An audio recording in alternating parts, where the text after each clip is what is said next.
Hi, I'm Carlene, and this is Diva Tonight. I have with me on Zoom Deveney Wells-Gibson. She is a leading family law attorney, entrepreneur, and financial advocate, and she is in San Diego. That's where she's based, and she's here to discuss, I think, what's really important as the prenup queen herself, why prenuptial agreements are important, obviously, but because this is a series devoted to women in their 40s, I thought this would be a very interesting conversation for women in general and men too, to discuss why one is so important. So hi, Deveney. Hello. Thank you for having me. I'm excited. Definitely I'm excited. excited too. I did a little digging and I see your home is in Texas. You grew up in Texas. Yep. And Texas is known for that southern drawl, y'all. Like my cousin, kudos to her.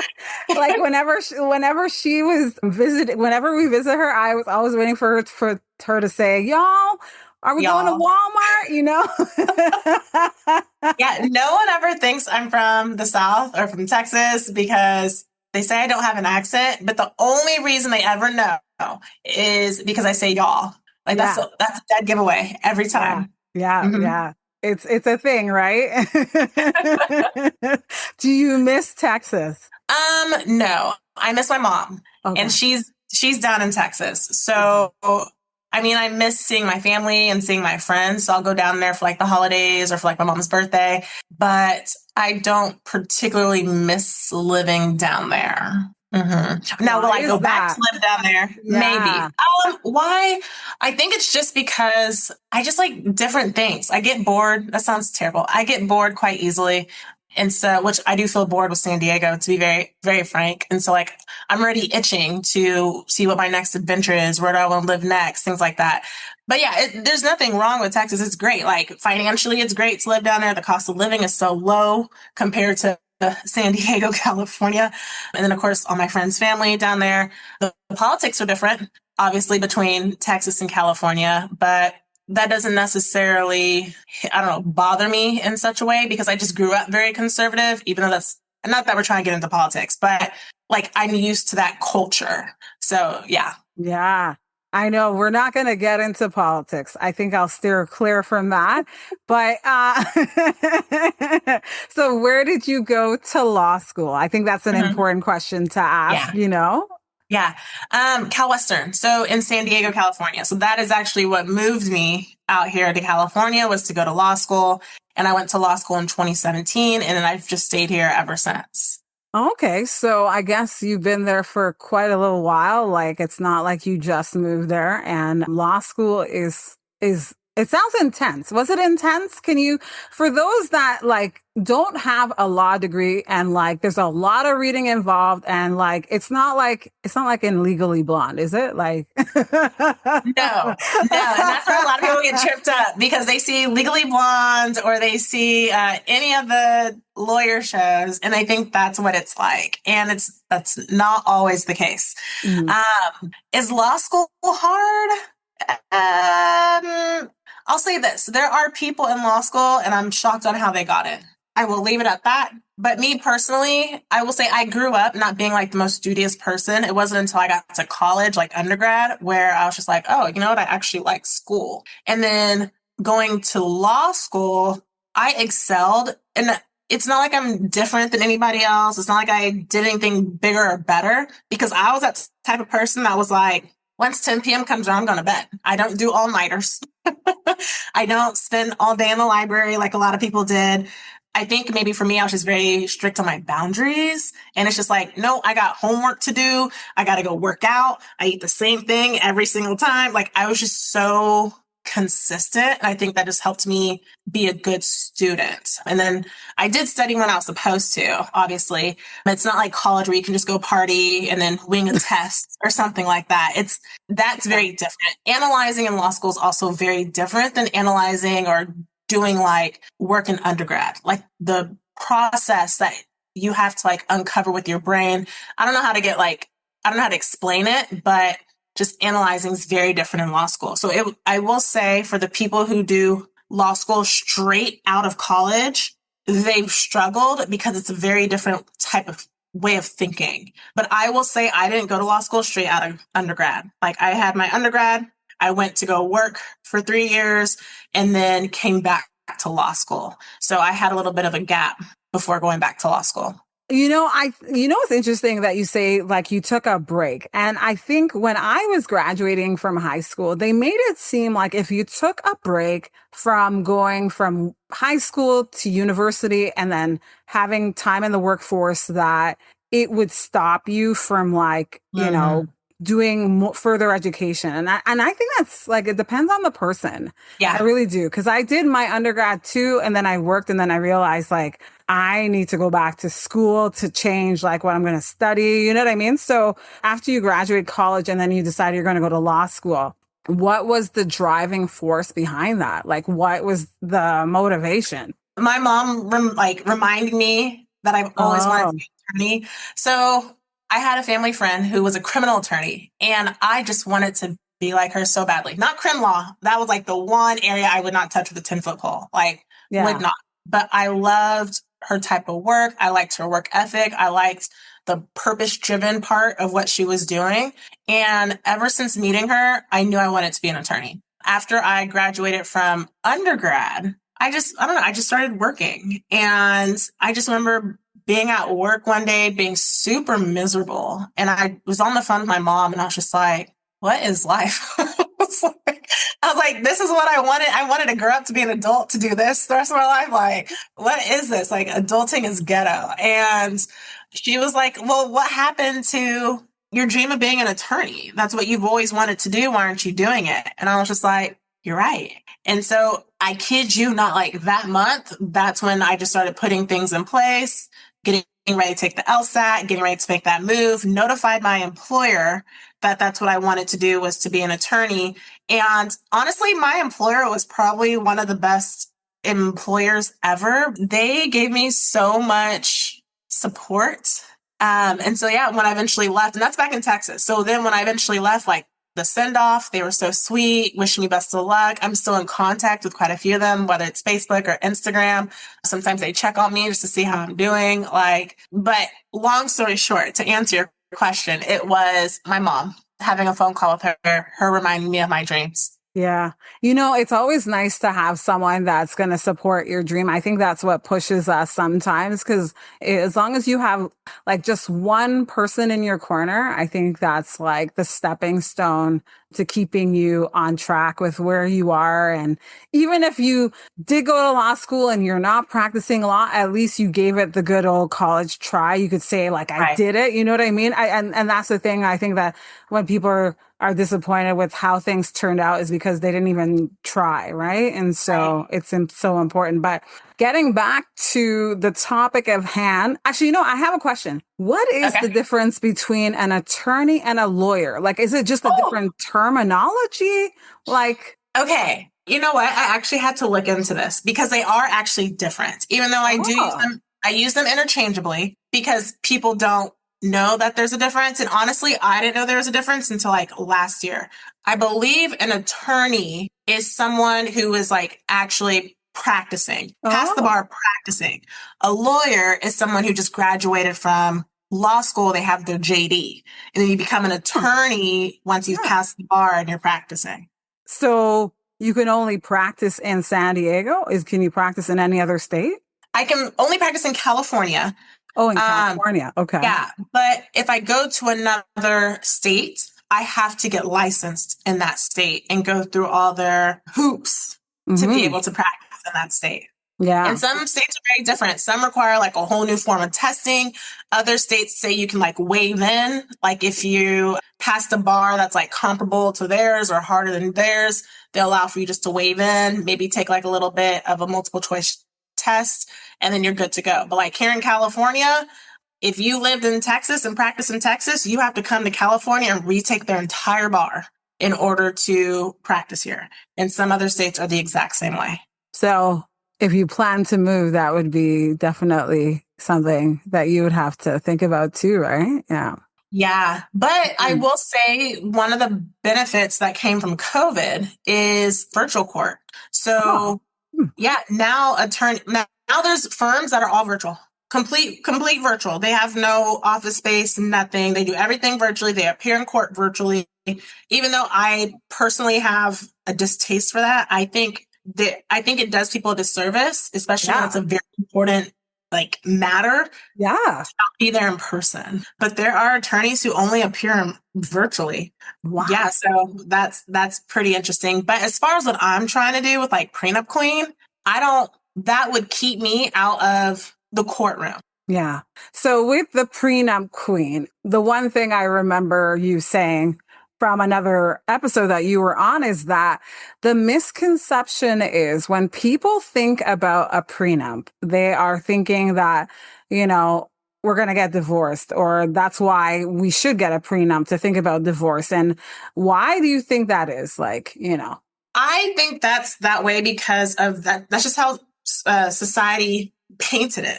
Mm-hmm. The prenups used to not be very common. So all we know was Kanye West is like, we want prenup, like gold digger.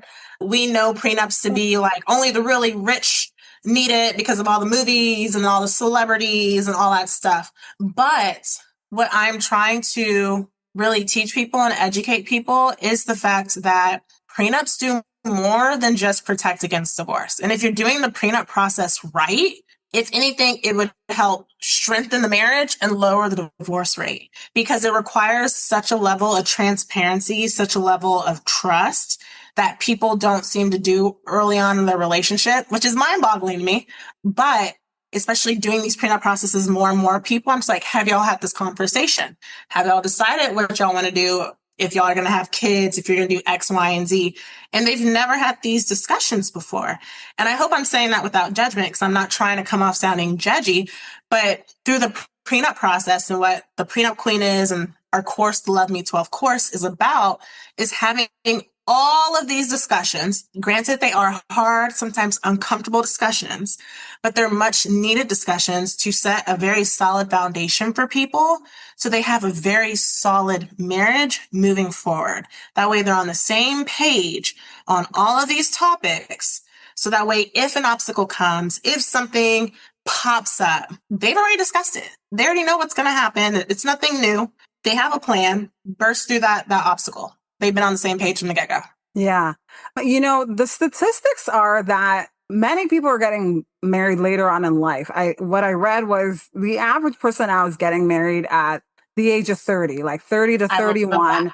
And and so they're coming into this marriage with more assets. It's not like in the 1950s where we're like, she's at home taking care of the kids. And from what you've said, is that women are sometimes the breadwinner, which is so encouraging. You know what I mean? I can't believe it. Like, it's true. Like, I know someone I work with and his wife makes more money than he does. And so it just changes the whole process of marriage and how far we've come in that light. But obviously, tough conversations to have. So when someone is getting married, why do you think it's so hard to think about a prenuptial agreement? Like it sounds scary though. Like even when I'm thinking about it now, I think it's Hollywood has made this such a thing. Like I've seen movies where he didn't get the prenup and she took him for every last drop. And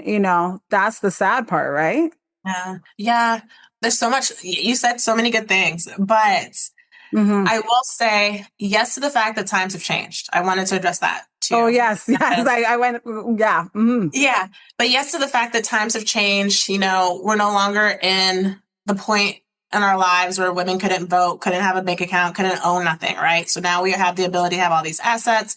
Yes to the fact that people are getting married later in life. And I think that's also because people are realizing there's more to life than just, granted, you're in Canada, right? So I'm going to say the American dream. There's more to the life. American dream. Yes, it is. There's more to life than just marriage, kids, and the white picket fence, right? Yeah. You can have goals, you can have hobbies, you can have a career, you can travel. Like there's so many opportunities out there. And then also just people becoming more educated on marriage itself. So yes, that also means coming into the marriage with more assets, more money, all that good stuff as well. Does that necessarily mean there's more to protect? Sure. That's what I say. So people feel the need to get protection. But I would tell someone who also had no money that they still needed a prenup just as much as someone who had all the money in the world needs a prenup. So I was talking to a friend. Yeah. And someone he knows is now getting a divorce. And what happened is the wife is making more money and they're at that age of retirement and close to retirement. And yeah, so the issue is she is the one that's going to be getting a better pension. So here we are in Canada, this couple that lives in Alberta. And so he wasn't thinking about that, but now because of the advice from his family members, he can take her to court for half of her pension, which is something she did not realize would be an issue because she's the one making more money. Yeah. You know? And you would think like, well, it's my pension. I'm the one who worked all these years. It should be mine.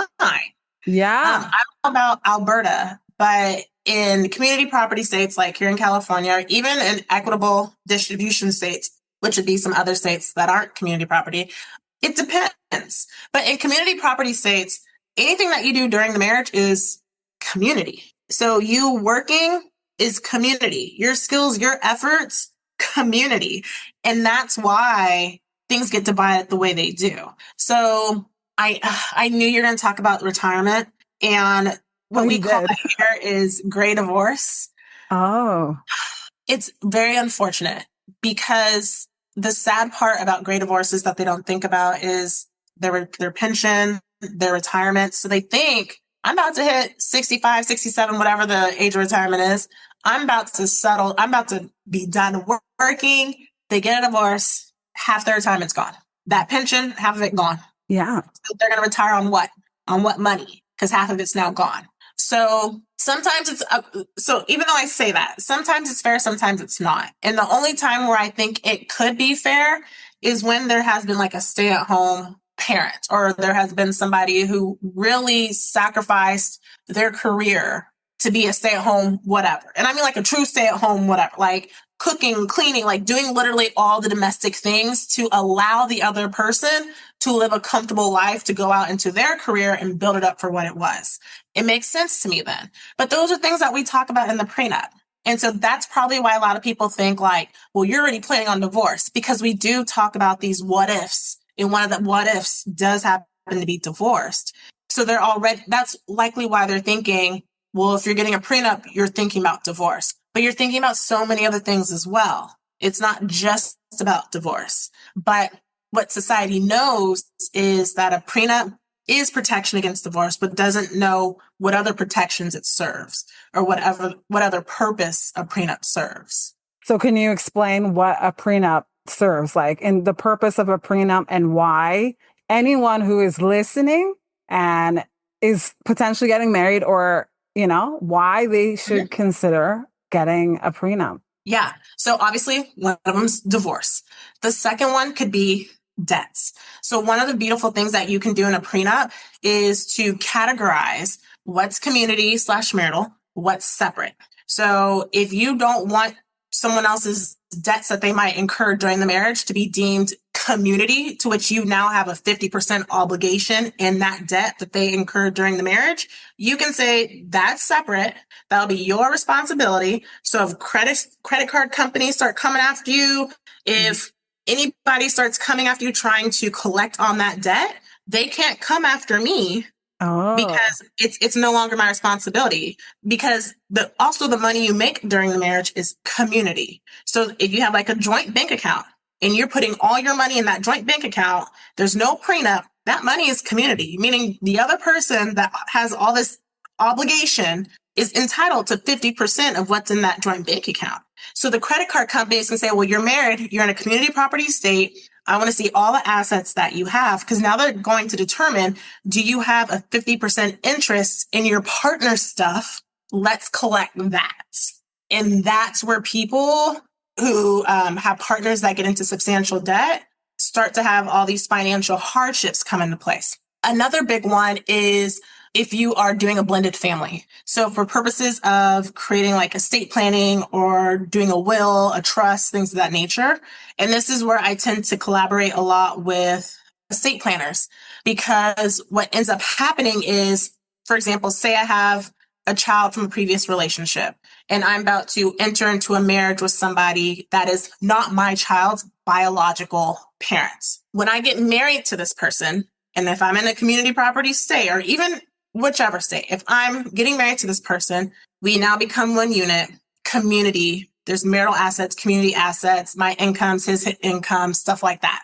If I want to pass things down to my daughter, who is my biological kid, but not the other person's, not my spouse's, because again, it's a blended family. It's like the Cinderella story where my child might get nothing if I pass, because it's now community assets. There's now community assets that would just pass to my spouse. So to avoid my child living in a Cinderella story, I would have to have a prenup that is going to specifically outline what's community and what's separate, so I can make sure I pass things down to her so she's protected. And that's not to say like I don't trust this other person to take care of her, but at the end of the day, I'm saying her, it could be a he, my future kid. At the end of the day, that's my kid. That's my biological child that I am 100% responsible for. And I need to make sure she is set for her future or his future. So that's my biggest benefit for a prenup, is protections for blended families to avoid Cinderella situation. Diva Tonight. Glamour for your ears. This is 40, a female perspective. So while we're talking about like the whole Cinderella situation, like, you're in love and Prince Charming has arrived, Yes. So what kind of difficult conversations should Cinderella be having with Prince Charming, Everything, money, obviously.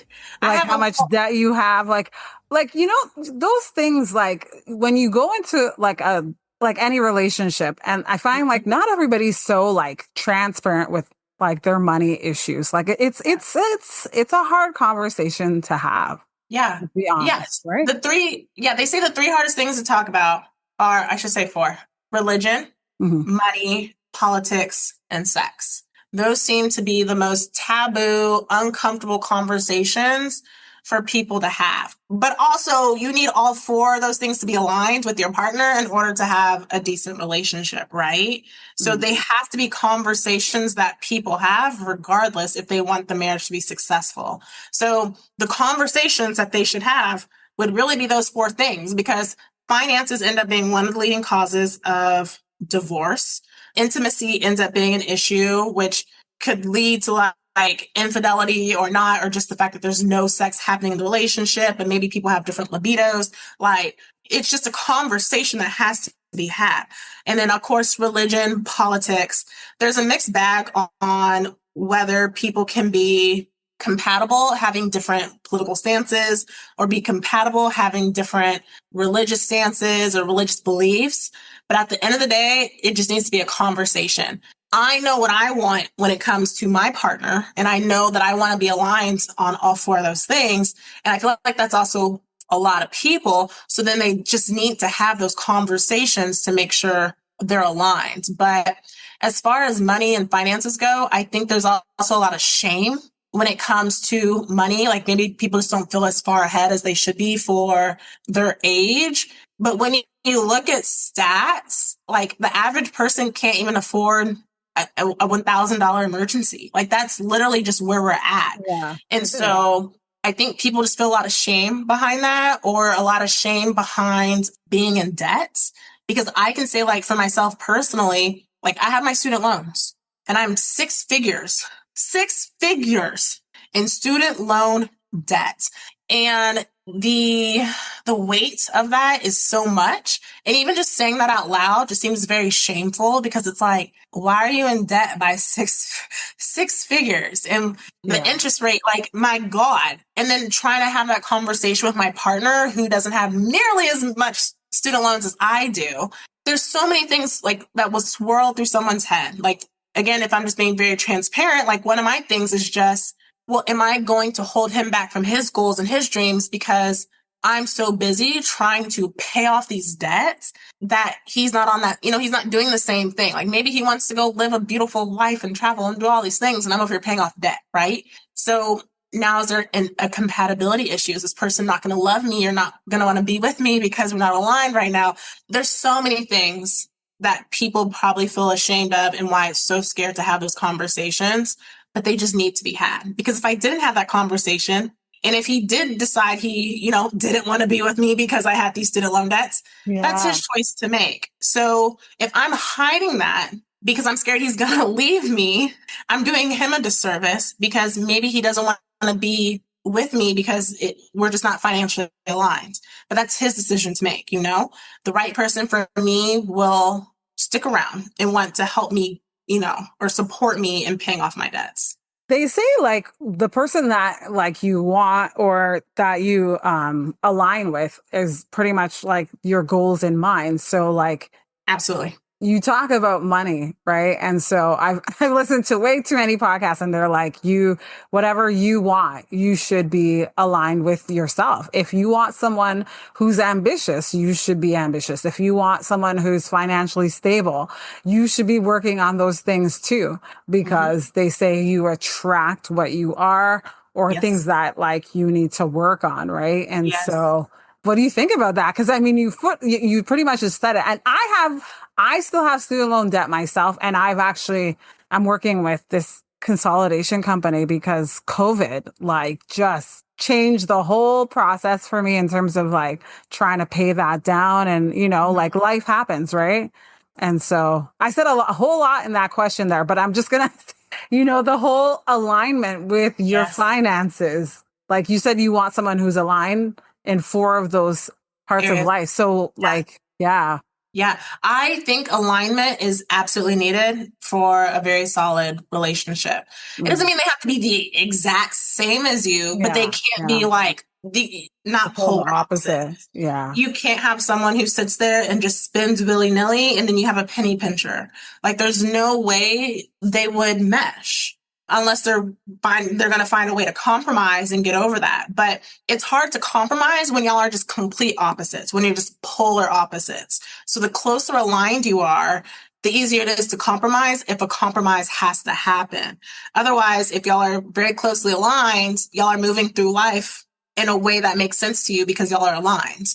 So it's not as much as like, there's not as many hurdles that y'all have to get over. Yeah. And so like when you're meeting with clients, and discussing that part of life. I think we said this in our prior discussion that a lot of couples who are older, like in their 40s and 50s, they're the ones dealing with divorce now. And what do you say to those people who are considering getting divorced at that time in your life? Like that they need to talk to a financial advisor or like a financial planner. Like the older you get, the less time you have to like recover. When you're in your early 20s, you can make these little mistakes because whatever, you still got 40 more years before you retire. When you get close to retirement age, you don't have that luxury. So one of the first things that I talk to them about is that they need to talk to someone to get their finances in order. And then I do want to make sure they're going to be financially prepared. Granted, when people go through divorce, the only time they're really worried about finances is obviously when we're about to split them. But there's, especially more so for women, they're more emotionally concerned. Like they're not necessarily always worried about the money. They're still on like an emotional roller coaster. So it is easier for me to work with men in divorces than it is to work with women because it's almost more like of a therapy service when I'm representing women. So I'm having more heart to hearts on like, this is what you deserve and talking woman to woman and stuff like that. Yeah. Whereas when it's with men, it's like, how much money I'm getting? What's getting cut? Do I get this asset? Like they're so more about like the practical. Yes, the tactical stuff. And in the women, it's like we're just crying together. And then it's like, okay, you need to actually go see a therapist because it would be cheaper for you to go see a therapist than to be crying with me. Because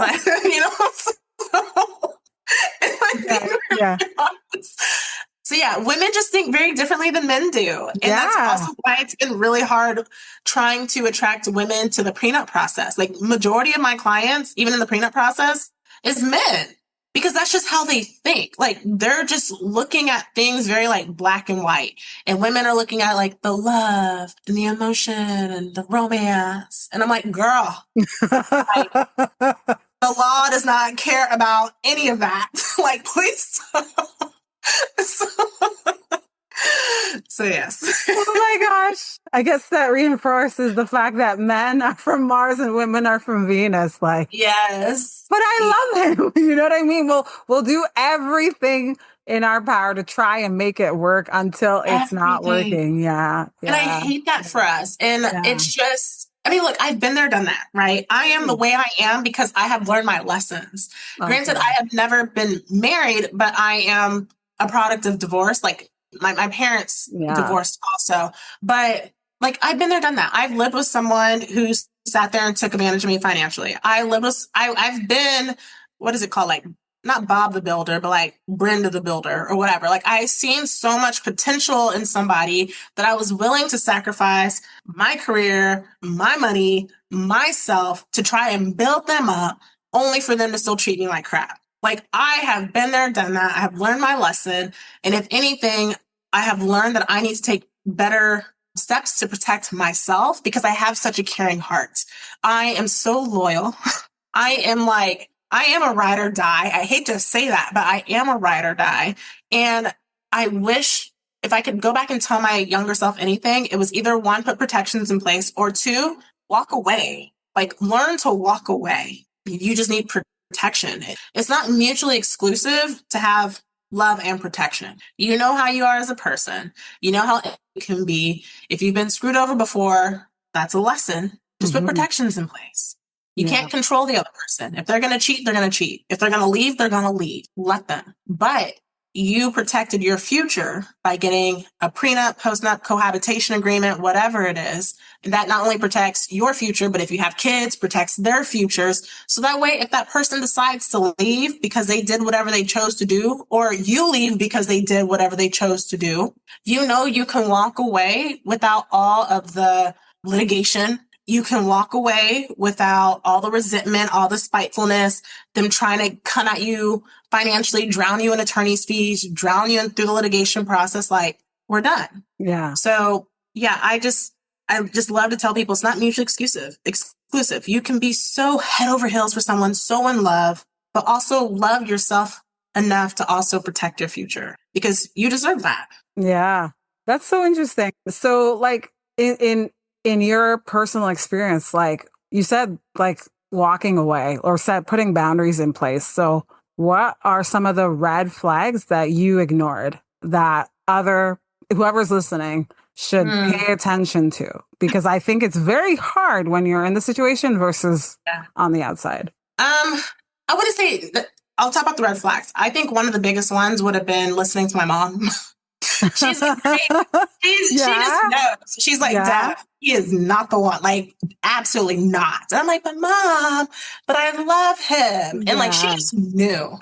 But that was one of them. The second thing I can say is you hit it on the nail when you said ambition. I dated someone who just did not have the drive to do better in life. Whereas I did. Like, I did his resumes. I sent out his resumes. I helped him get these jobs. Like, I cooked for him, cleaned for him, but I was also the breadwinner. I was also the one paying the bills.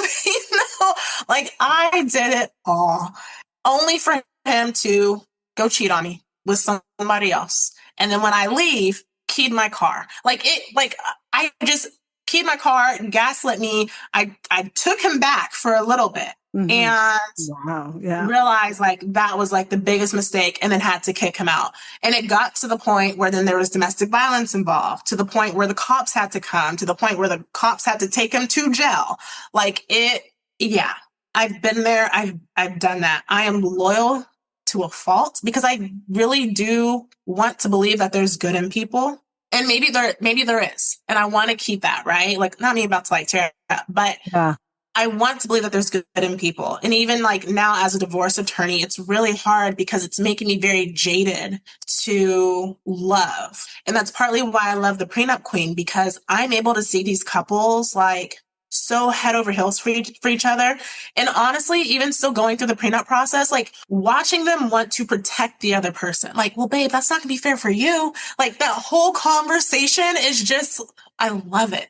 You know, and they're sitting there having these, I love it. And so it's also why I want to do more work in the prenup realm, because I want to build those types of relationships. I want people to like just have very solid foundations. Yeah. And because the divorce rate is so high right now, if we can just lower it, that'd be nice. But I went off on a tangent, but those are my lessons learned. Yeah. Wow.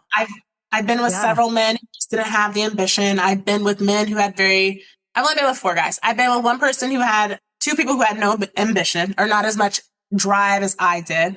I've been with another person who had a different religious belief. And it wasn't necessarily hard until like his in-laws got involved. And then that became hard.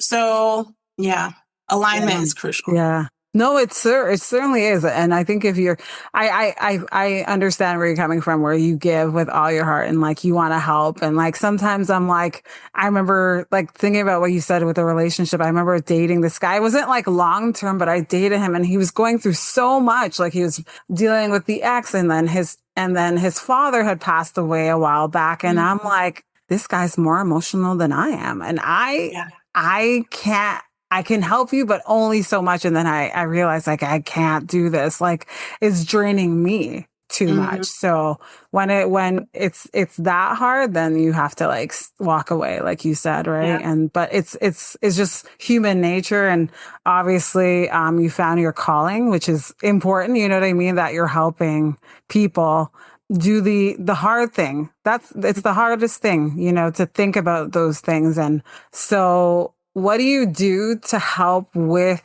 the kind of work that you do? Because it sounds like it's mentally taxing, not physically, more like mentally taxing on yourself. Yes. And yeah, it's mentally taxing and it's emotionally taxing. And so funny that you asked, because we've actually decided to take a turn at the firm. So my firm is Wells-Gibson Family Law. And we've now strayed away from doing litigation. So now, I still have my litigation clients. I'm not leaving them. Like I took them on as clients. When I say I'm loyal to a fault, I'm in the journey with them. I'm in it with them. They trusted me and I'm a ride or die. So I'll keep them, but we're just not taking on any more litigation clients. And now we've turned the firm into mediation. So now we're focusing on doing primarily mediation at the firm. So that way we're not having to deal with as much of the mentally and emotionally taxing part of divorce, which I feel like even that still it makes me sad because, and I'm not trying to toot my own horn or anything like that, but like I'm a damn good attorney. And it's like, I do enjoy being in court and I do enjoy that process, but it's just too much stress having 40 clients constantly coming at me because the other person did something and there's the kids involved. And then it's like to every single person, it is an emergency because it is their family dynamics being altered. It is their financial positions being altered. It's literally changing their lives. And so just having 40 clients at one time constantly needing me has just become very taxing. So I do think for me personally, I just need to take a step back. And I do want to, now change my career into something that's going to bring me a lot more joy than what the firm was previously doing. Yeah. Wow. That's very powerful for sure. Because I think, and you know what, in every line of work, there's always the hard part that you have to deal with. And it's true. You're dealing with people's lives and like, they want you to do all these things, as a lawyer, right? But there's only so much you can do to help them. So I think, yeah. So I think to ask the last question, what advice do you have for someone who is getting married? Because I maybe not getting married, but maybe just thinking of getting divorced. Like I think it's really hard. I think it's the hardest thing to do. Like you see it in movies and TV shows and, from your own personal experience, watching it unfold. And as a product, you have two questions. So as a child of parents who are divorced, what advice do you have for anyone else who's listening, and also someone who's considering divorce? Yeah. As a child of divorce, granted, that's also partly why I wanted to be an attorney to help with the kids. I would say it is each parent's responsibility to protect their kids. And what that means is obviously a lot of different things. But that's also, so if you're thinking about getting married, if you know you want to have kids, putting up as much protection as possible to try to keep their lives as stable as possible. And I say that because when my mom divorced, we went from living in it was a 2-income household. And it was very comfortable. It was a very comfortable household. So my mom now being divorced and working 3 jobs and being the primary parent. And my dad was more of like the weekend parent up until he eventually just decided not to be active in my life at all. So watching her work 3 jobs was a lot. Her missing out on my extracurriculars because I ended up playing volleyball all the way through college, but her not being able to attend a lot of those things because she's so busy working to try to make sure my life isn't altered. But at the same time, the sad part is her no longer being as present has also altered my life because she's worried about the finances and I'm just worried about her presence because as a kid, I don't care about the finances, right? But as an adult, you do. So I would say it's another reason to get a prenup. You really just never know what's going to happen in life. No one wants the worst case scenario to happen to them. No one gets married thinking they're going to get divorced. No one has that thought. Okay. Yet 40 to 50% of first time marriages end in divorce.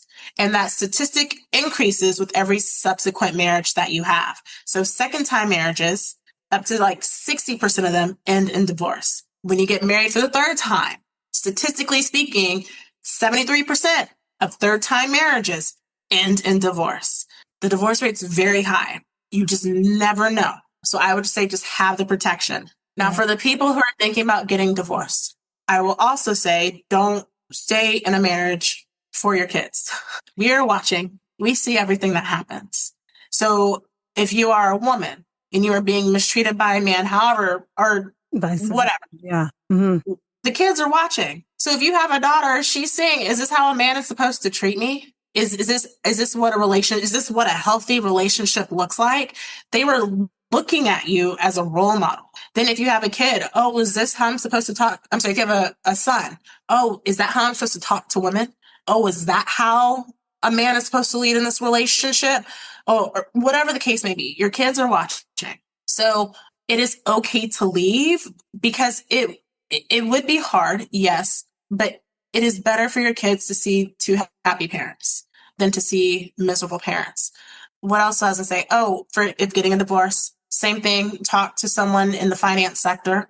Make sure you're going to get your finances in order. Divorce is not cheap, especially if you're going to hire an attorney. It is not cheap at all. And I promise you that money can be better served going somewhere else, but sometimes some cases just result in litigation because you just have 2 people who are very resentful, very spiteful, just want to battle it out when that money could go to college funds, go to the kids, go travel, go do literally anything else. So just to make sure you are going to be food and housing secure and you have some finances somewhere to be able to get through the litigation process. Yeah, that is some great advice. And as someone who grew up in a very dysfunctional household with parents who always argued, it does a number on you. And you start to think that that is normal, and it's not. And I had to do a lot of unlearning of that behavior. What's important is that you are working with families as a prenup queen. So if anyone wants to work with you or get advice, legal advice, how can they contact you? Of course. So obviously I'm on the gram or even TikTok. TikTok. Oh my God. But I'm on the gram, Instagram at the prenup queen. Yeah. Same thing on TikTok. If anyone's on TikTok, or you can just email me help HELP at theprenupqueen.com. And our website, theprenupqueen.com. The prenupqueen.com. I mean, Yeah. it says it. I love that. You know what I mean? Got some rights with like Kanye. Yo, Kanye, can we use? Oh my gosh. Well, thank you so much, Deveney Wells-Gibson, for being such a great guest. And I just appreciate the advice you've given. It makes you think a lot about what your future could be like. I think planning ahead is so important. It'll save you down the line, right? And so thank you so much for being on the show. I appreciate it. Of course. Thanks for having me. Yeah. Diva Tonight with Carlene will be back. Send us a message on Instagram at diva_tonight.